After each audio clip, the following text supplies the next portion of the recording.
Sir काय सांगाल, गणपतीपूर्व तयारी झालेली का पोलीस? गणपती अनुषंगाने पोलिसांची पूर्ण तयारी सुरू आहे. आपण वेगवेगळ्या ठिकाणी गणपती मंडळांची मीटिंग पण घेतली आहे.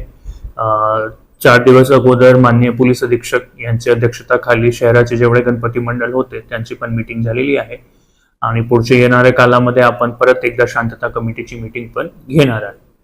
त्याचबरोबर जे समाजकंटक आणि गुन्हेगार लोक आहेत त्यांच्यावर प्रतिबंधक कारवाई करण्याचा सिलसिला पण सुरू आहे.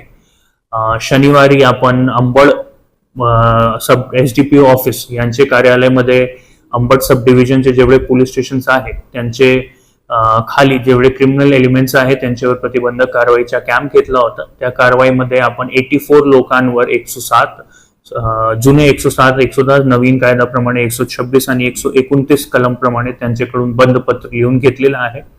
हा कारवाई सतत सुरू आहे. उद्या परतूर सब डिव्हिजन मध्ये, नंतर भोकरदन आणि जालना सब डिव्हिजन मध्ये असे प्रत्येक सब डिव्हिजन मध्ये असा प्रतिबंधक कॅम्प होणार आहे. डीजे संदर्भात काही? डीजे वर मान्य बॉम्बे हायकोर्टने पूर्णपणे बंदी घातलेली आहे. ते जे साऊंड लिमिट असते त्यामध्ये डीजे बसत नाही. तर यावर्षी पोलीसची पूर्ण तयारी आहे की डीजे मुक्त गणपती असले पाहिजे, ज्यामुळे जे म्हातारा आणि लहान मुलं आणि इतर लोकांना जे डीजे आणि त्याच्या साऊंडमुळे त्रास होत आहे त्याच्यावर पोलीसचा आला घालण्याचा पूर्ण प्रयत्न आहे.